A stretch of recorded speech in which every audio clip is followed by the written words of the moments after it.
Bismillahirrahmanirrahim. Assalamualaikum warahmatullahi wabarakatuh. Pemirsa yang dirahmati Allah, marilah kita simak ceramah dari Kiai Haji Muhammad Baqit dengan tema "Inilah yang termasuk orang yang celaka". Sebelumnya marilah kita bersolawat terlebih dahulu. Allahumma sholli ala Sayyidina Muhammad wa ala ali Sayyidina Muhammad. Selamat menyaksikan. Dan Rasulullah Shallallahu Alaihi Wasallam bersabda, "Ragima anfu rajulin dzukirtu indahu falam yusalli alayya." Rawahu Tirmidzi an Abi Hurairah wa hasanah. Celakalah orang yang tidak bersalawat kepadaku ketika namaku disebut di hadapannya.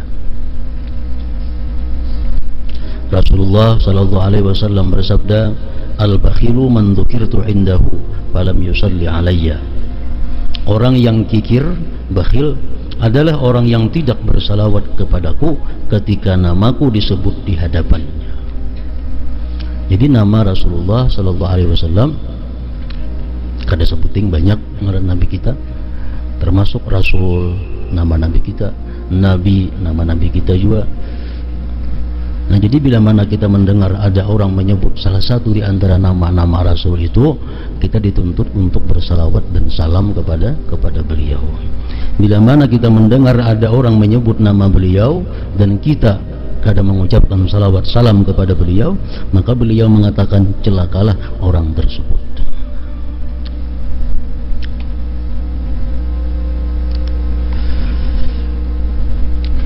Lalu timbul ada satu pertanyaan, apakah kita setiap kali mendengar nama beliau itu kita dituntut untuk bersalawat?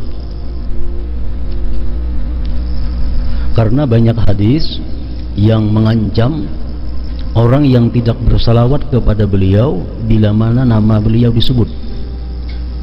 Bahkan ada hadis yang lain mengatakan bahwa orang yang mendengar namaku disebut tapi dia tidak bersalawat kepadaku, panar, maka dia adalah masuk neraka. Ada hadis demikian. Nah, lalu para ulama memperjelas masalah ini. Apakah kita itu dituntut setiap kali mendengar nama beliau kita dituntut bersalawat atau kayak apa? Nah, lalu diantaranya ada sebagian ulama yang mengatakan bahwa andai kata di dalam majelis itu berulang-ulang disebut nama Nabi kita, andai kata kita bersalawat satu kali, itu sudah cukup untuk di dalam majelis tersebut.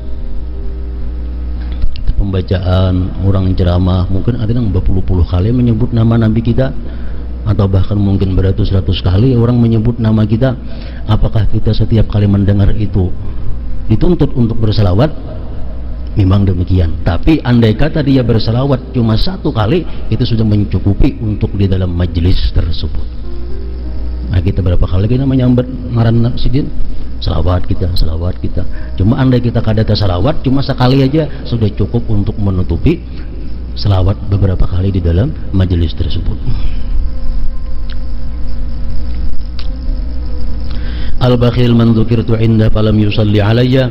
Orang yang kikir, bakhil adalah orang yang tidak bersalawat kepadaku ketika namaku disebut di hadapannya. Hadis hasan riwayat Tirmidzi dan dari Ali. Man shalla alayya sallat alaihi al-malaikah wa man shalla alayya wahidah sallallahu alaihi asyra salawat wa huttat anhu asyru khati'at wa rufi'at lahu asyru darajat. Barang siapa bersalawat kepadaku, ujar Nabi kita, maka para malaikat akan bersalawat kepadanya. Salawat malaikat kepada kita itu adalah memintakan ampun kepada Allah Subhanahu wa ta'ala.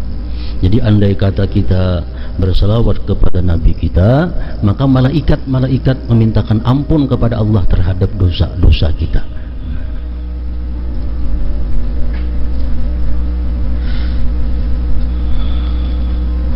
Dan barang siapa bersalawat kepadaku satu kali, maka Allah bersalawat kepadanya 10 kali.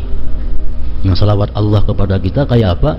Mencurahkan rahmahnya, rahmah yang khusus yang dicurahkan Allah 10 kali kepada orang yang bersalawat kepada Nabi, dan dihapus 10 kesalahannya dan ditingkatkan 10 derajat kedudukannya.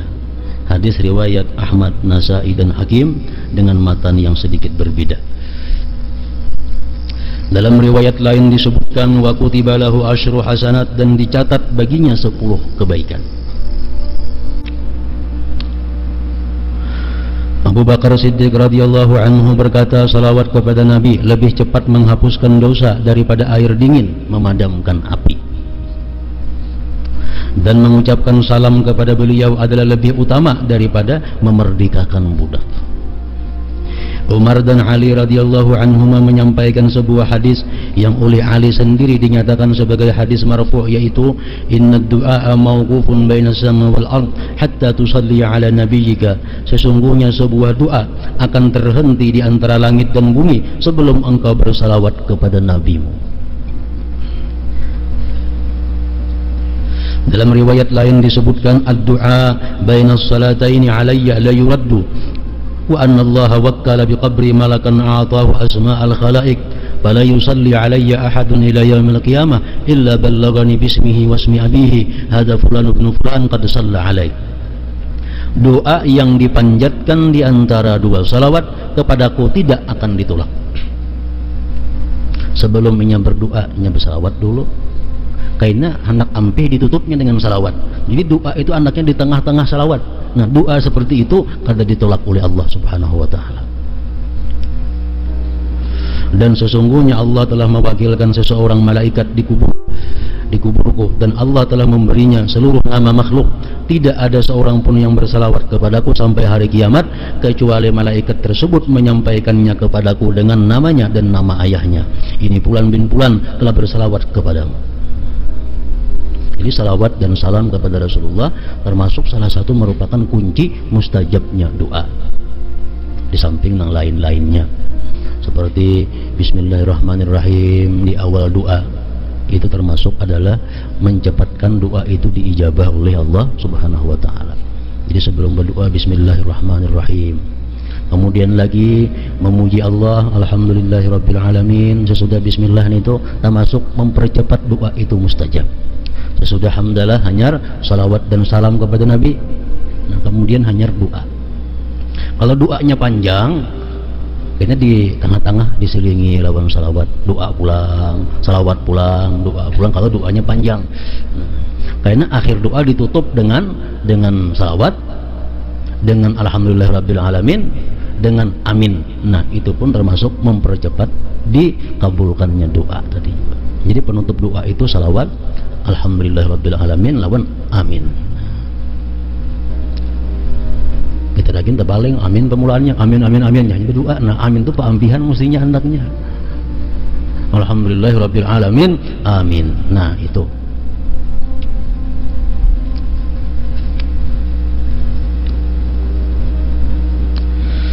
Diriwayatkan bahwa Allah berfirman kepada Nabi Musa alaihi salam, ahabbu ma takunu ilayya wa aqrabuhu idza aktsarta minas salati ala Muhammad.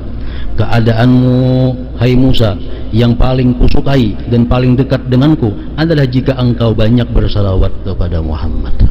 Jadi bersalawat kepada Muhammad ini bukan hanya sesudah masa Nabi kita, mulai zaman Nabi Adam salawat kepada Nabi Muhammad ini sudah diamalkan, sudah dikenalkan. Hadis riwayat Ibnu Abbas radhiyallahu anhu dalam kitab Risalatul Qusairiyah. Dalam riwayat lain disebutkan salatukum alayya mujawwizatun li du'aikum wa mardatun li rabbikum wa zakatun li abdanikum wa man shalla alayya fi kitabin lam tazalil malaikatu astaghfiru lahu ma baqiya ismi fi dzalikal kitab. Salawat kalian kepadaku membuat doa kalian terkabul, mendatangkan keridhaan Tuhan kalian dan menyucikan tubuh kalian. Dan barang siapa menulis salawat kepadaku dalam sebuah kitab, maka para malaikat akan memohonkan ampun baginya selama namaku masih tercantum dalam kitab tersebut. Kalau kita menulis di buku, dan buku dengan apa kita tulis salawat pemulaannya bagus benar itu, tulis sallallahu ala sayyidina Muhammadin wa ala alihi wasallam atau Allahumma salli ala sayyidina Muhammadin wa ala alihi wasallim. Selama tulisan itu dalam kitab masih ada, kada luntur, malaikat terus menerus setiap saat memintakan ampun terhadap dosa-dosa kita ini kepada Allah Subhanahu wa taala. Bagus benar itu. Di rumah di mana kah ditulis salawat Allahumma shalli ala sayyidina Muhammadin wa ala alihi wasallim. Selama tulisan itu masih ada, orang yang menulis tersebut selalu dapat ampunan dari Allah Subhanahu wa taala yang dimintakan oleh para malaikat tadi.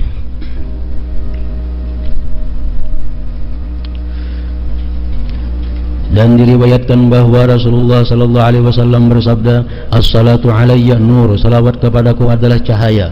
Hadis riwayat Daraqutni.